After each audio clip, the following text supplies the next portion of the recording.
Good day, everyone, and welcome to where we are putting together solutions to those math and science areas that students are getting problems with in both the Form 5 or CSEC level and the Form 6 or KEEP level. In this video, we will be looking at CSEC Mathematics and the topic of measurement, specifically the areas of perimeter, area, and volume. This video is the second in the series dealing with past paper question solutions from May 2014 until 2018. Feel free to like the video and add any comments down below so we can make other videos to help you in any areas that you need. Don't forget to look at the description down below, which gives a guide to the order in which the videos should be looked at to cover the entire CSEC Maths syllabus and give you a better understanding of this area. Let's recall the major topics in CSEC Math, and there are 10 of them. And this video deals with the fourth one, measurement. Measurement comes for 8 questions in the multiple choice paper, paper 1, and 1 whole question in paper 2 with 9 marks. The topic of measurement can be subdivided into 2 areas, the first being scale drawings, and the second perimeter, area, and volume, which is what this video will be dealing with. With respect to perimeter, area, and volume, there are 8 formulas that are given in the formula sheet for students in both the multiple choice and long paper exams. And they include the volume of a prism, the volume of a cylinder, the volume of a pyramid, the circumference of a circle, the length of an arc, which is part of the circumference of a circle, the area of a circle, the area of a sector, which is part of the area of a circle, and the area of a trapezium. In these 5 years from 2014 to 2018, there were no questions on this topic in 2014 in perimeter, area, and volume. However, the question came on scale drawings, which we will not be looking at in this video. The questions came from 2015 to 2018. So we have 4 questions to cover. Let's give a quick summary of this topic, where we look at the shapes from rectangles, squares, parallelograms, straight onto cone. And these are the major shapes that are tested. And how can we subdivide them? Well, from rectangles, squares, straight onto circle, those shapes are flat, so we can call them 2-dimensional shapes. While the others, from cuboid, cube, cylinder, pyramid, and cone, those are 3-dimensional shapes. So if we consider the perimeter of these shapes, remember perimeter means the distance around the entire shape.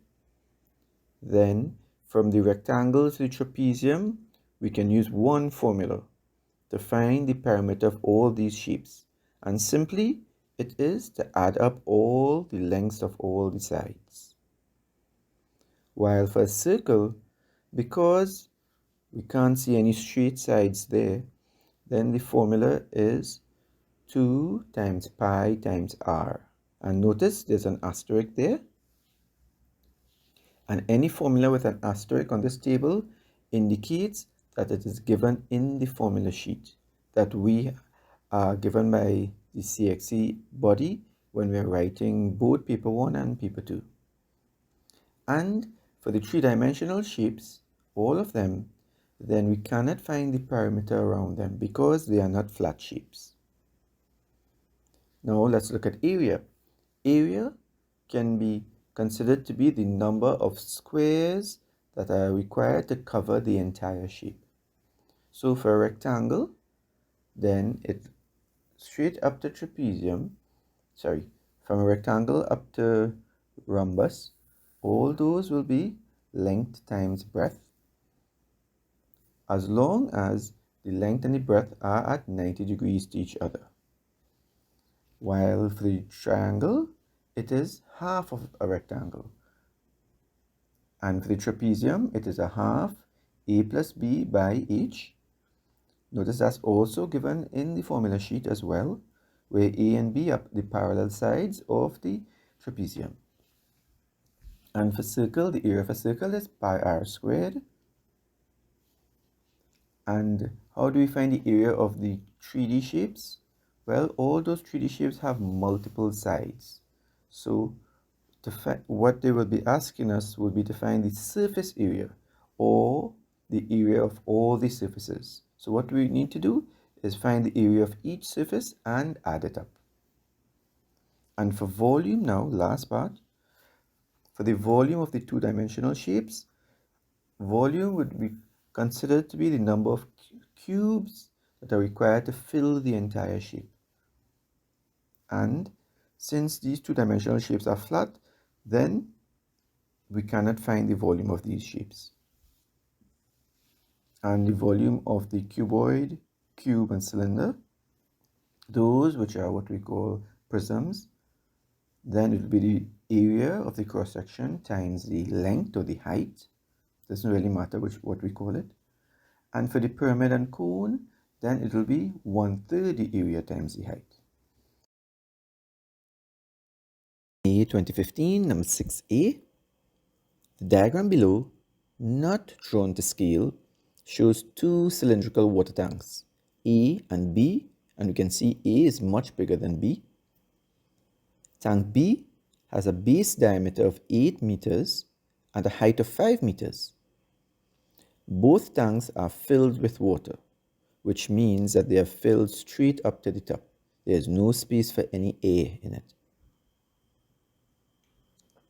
Take pi to be 3.14, not 22/7 in this question. Part 1. Calculate the volume of water in tank B.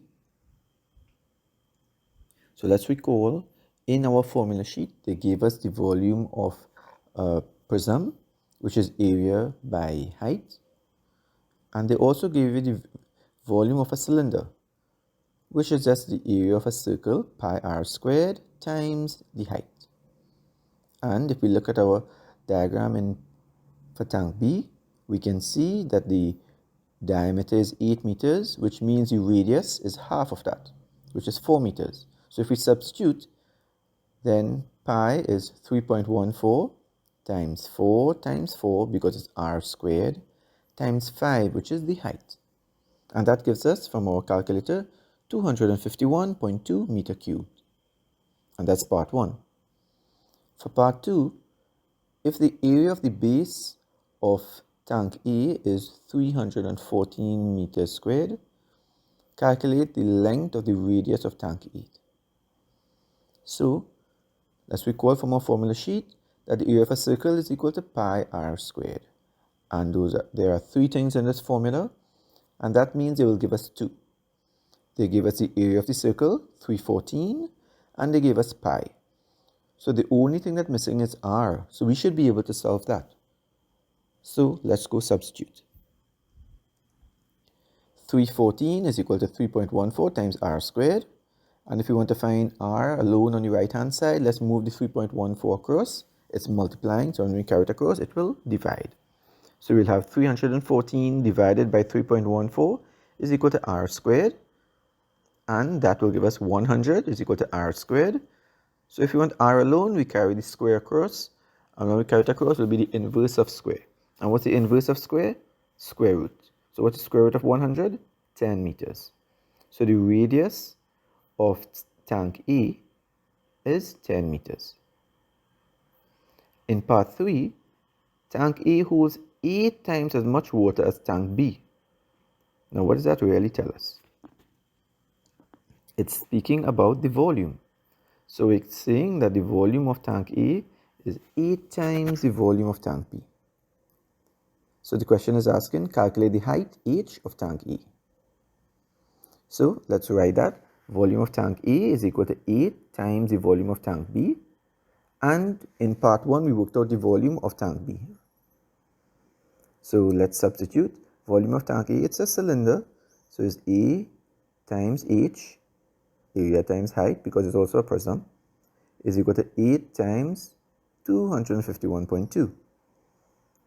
And we can substitute. We know the area of the base of tank A. They gave us that was 314. So 314 times H is equal to 8 times 251.2. And if you look at this line here, that the only thing that's missing is H.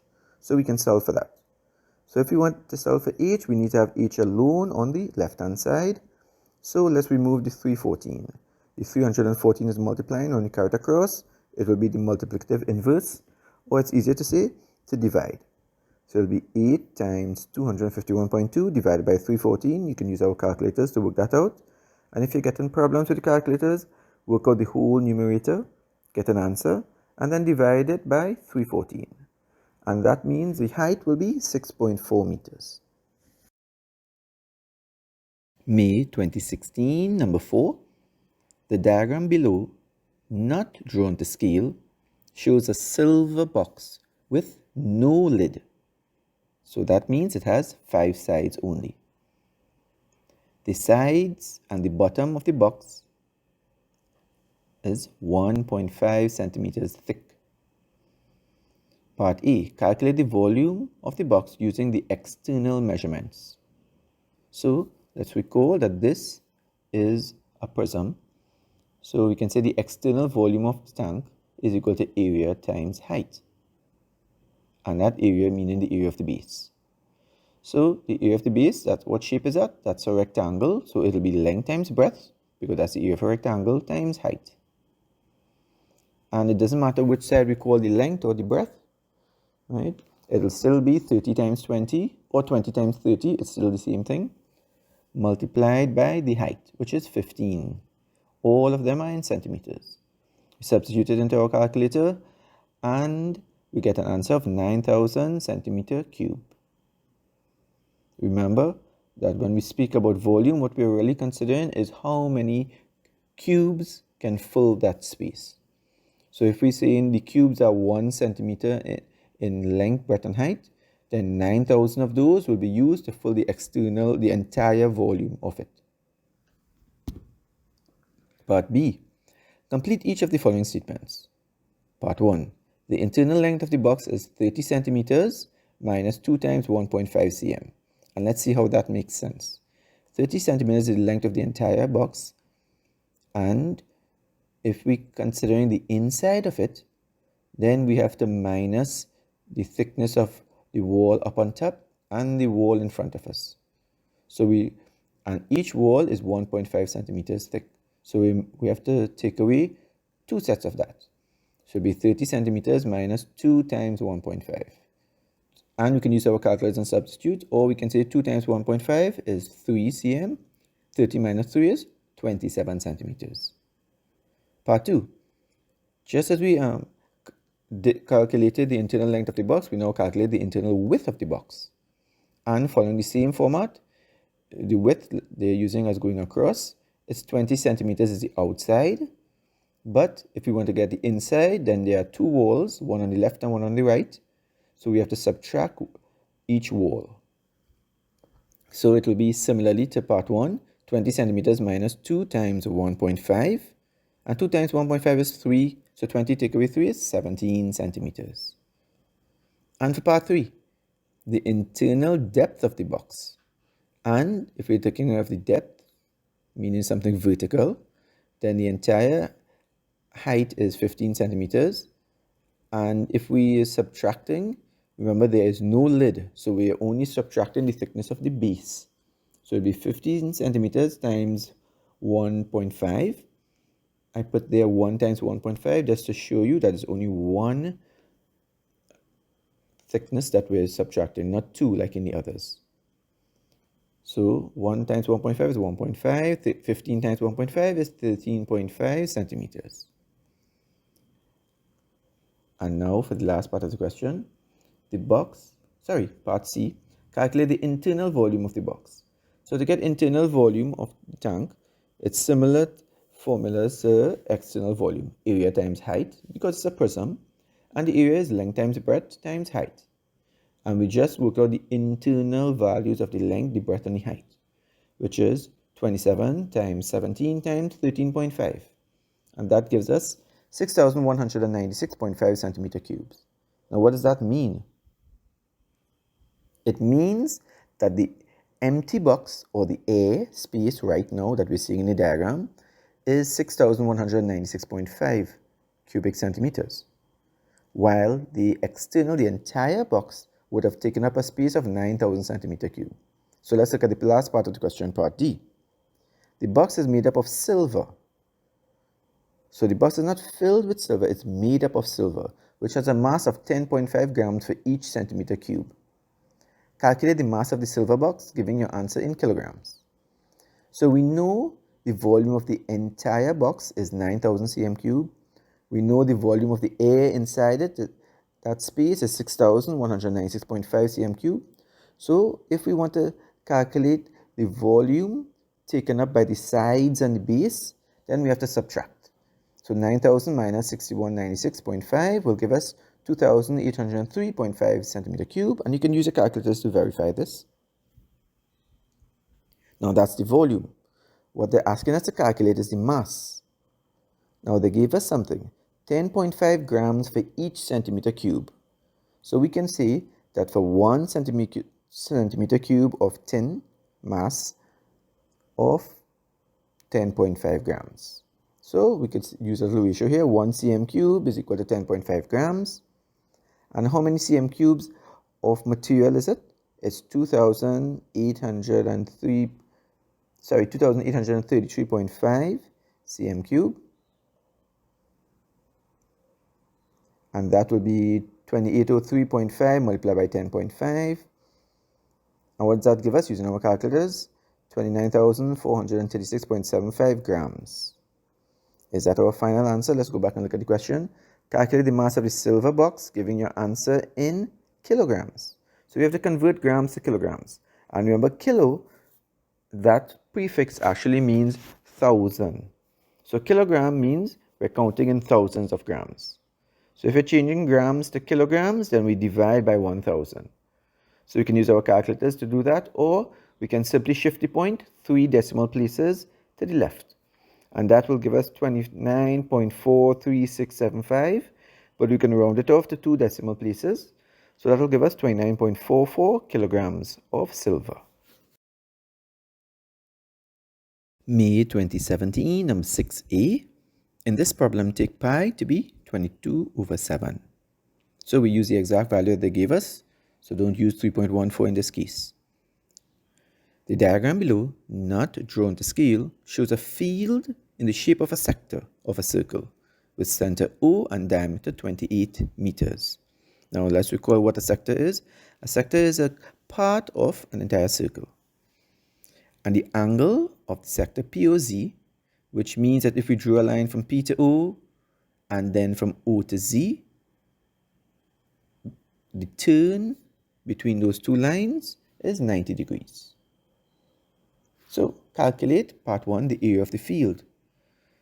Now we want to calculate the area of that sector. And if we check in our formula sheet, we have a formula for that. Area of sector is equal to theta over 360 times pi r squared. And what's theta? Theta is the angle that we're dealing with. So we can substitute 90 over 360 multiplied by pi, which they gave us to be 22/7, multiplied by the radius. Now the diameter is 28 meters, which means the radius is half of that. So the radius is 14, and it's squared, so it's 14 times 14. And we can solve using our calculators. And that will give us 154 meters squared. And that's the area of the sector. Part 2. Calculate the perimeter of the field. Now let's recall, what does perimeter mean? The distance around the field. So we need to know the distance from P to Z along the edge of the circle. So that will be the length of the arc we need to know from PZ. And we have in our formula sheet, the length of the arc, PZ, is equal to theta over 360 multiplied by 2 pi r. And we can substitute.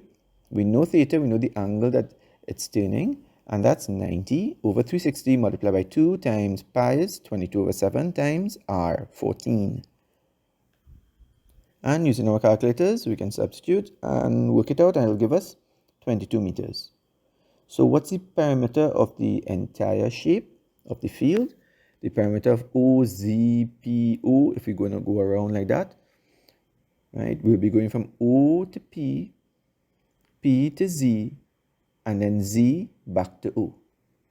So O to P is a radius, which is 14, plus the length of the arc PZ, which we just worked out to be 22, and ZO is another radius, which is 14 again. So 14 and 14, 28, 28 and 22 is 50 meters. May 2017, number 6B. The diagram below, not drawn to scale, shows a triangular prism ABCDEF. The cross-section is the right-angle triangle ABC, which we have shaded, where AB is equal to 6 centimeters and BC is equal to 10 centimeters. Calculate, in part 1, the area of the triangle ABC.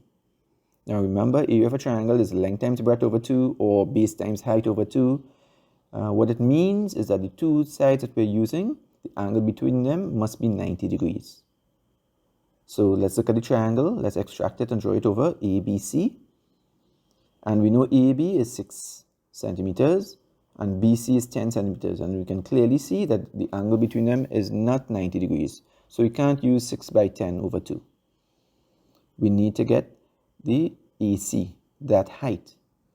And that way we can say that times 6 over 2 and we'll get our answer. So how do we calculate that?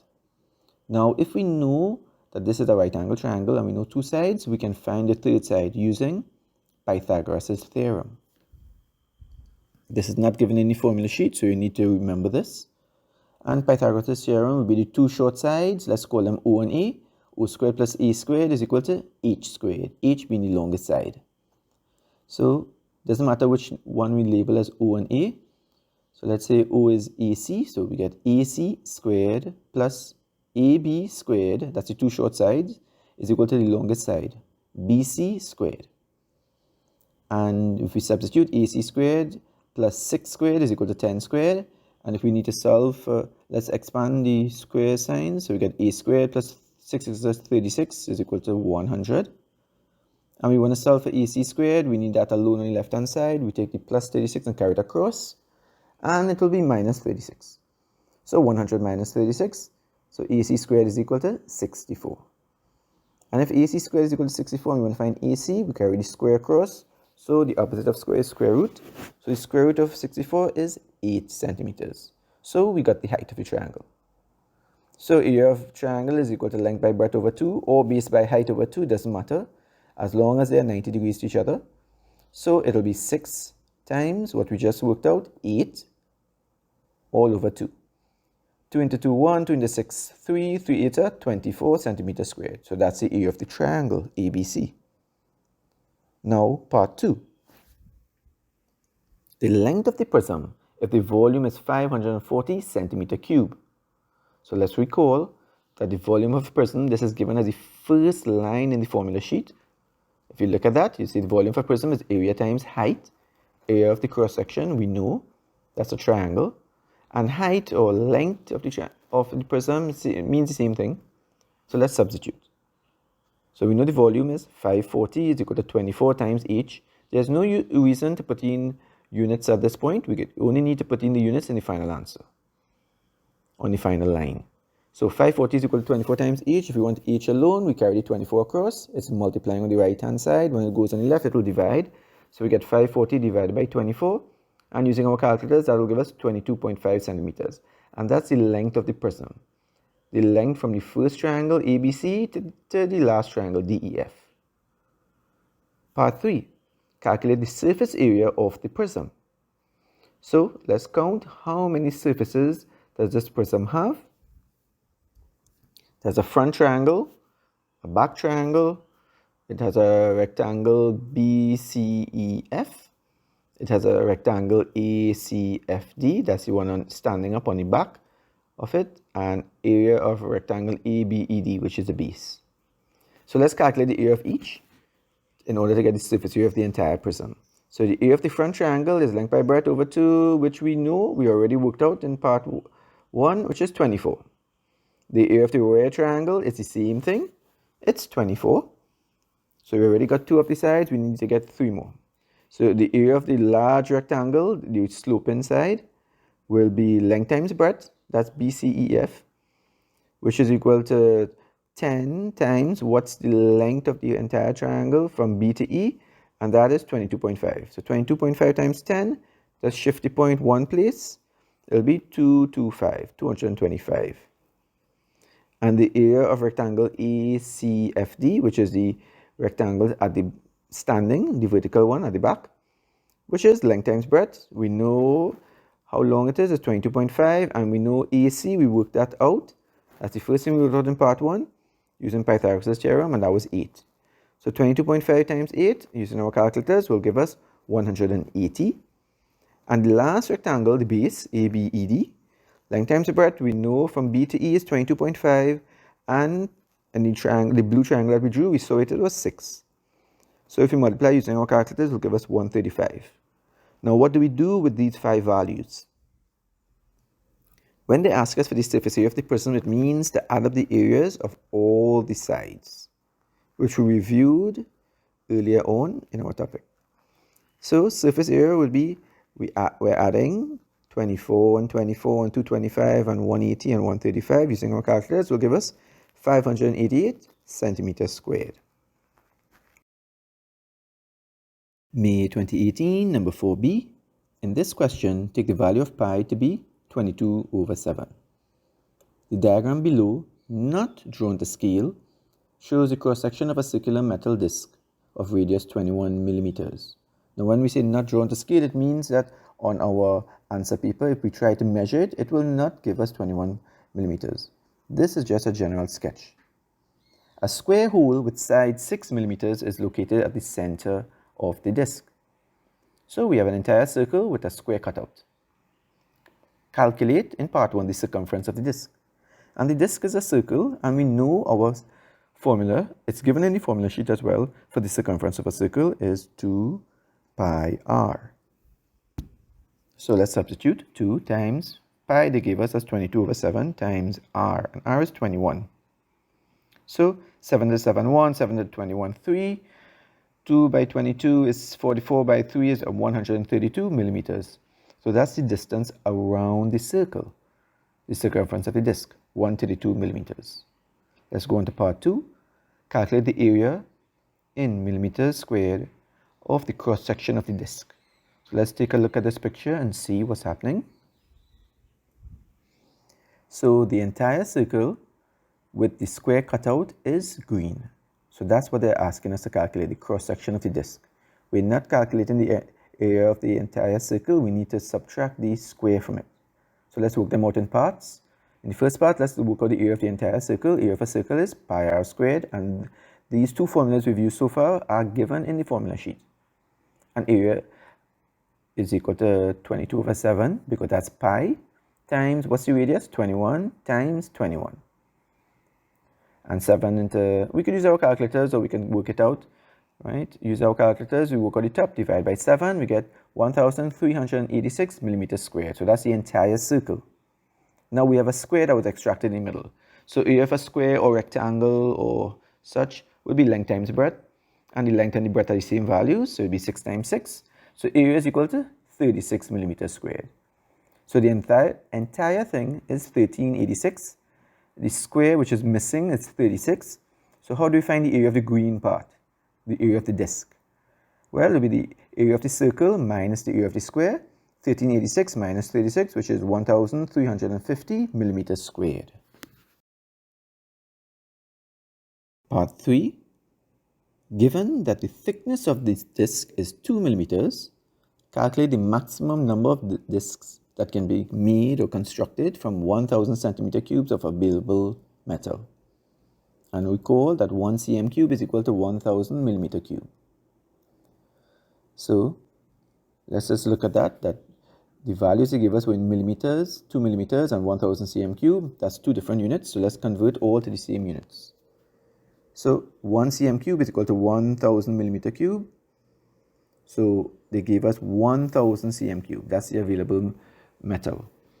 So by ratio, 1,000 cm cube will be 1,000 times 1,000 millimeter cubes. And that's 3 and 3, 6 zeros. So that's 1 million millimeter cube. That's how much metal we have in order to make the discs. Now, how do we calculate the volume of a disc? The disc is a prism, so it's area times height or area times thickness, it doesn't matter. And we know the area, we worked that out in part 2. That was 1,350 times 2, which is 2,700 millimeter cube. And what do we know? One disc is equal to 2,700 millimeter cube. So let's use a ratio and solve for this. So 1 millimeter cube will be, we could take the 2,700 and carry it across. It'll be dividing. It'll be 1 over 2,700 discs. So that's a very small amount of discs we can make for 1 millimeter cube. And how much do we have in all? How much material? 1 million millimeter cube. So how do you go from the second line to the third line? We multiply by 1 million on both sides. Just like when we went from the first line to the second line, we divided by 2,700. So we have 1 million millimeter cube will be 1 million times 1 over 2,700 discs. And that works out to be, using our calculators, 1 million divided by 2,700 is 370.3 discs. And that will be how much discs we can make with the available metal. But look at the question again. They're asking us to calculate the maximum number of discs. Now 370.3 discs is not a maximum number. A maximum number there will be how many full discs we can make. 0.3 discs doesn't count. So what's the maximum number of discs that we can make? 370 discs. We've come to the end of this video dealing with CSEC past paper questions, specifically topic of measurement, and the part of measurement will be perimeter area and volume. We've completed 2009 to 2013 past paper questions in our previous video, and in this one we did 2014 to 2018. So in our next video we'll be working on past paper questions from 2019 until the present. Don't forget to look at the description down below so you can follow the guide in the order we suggest to go through in order to get a better understanding of the entire CSEC syllabus with all the past paper solutions from 2009 until the present.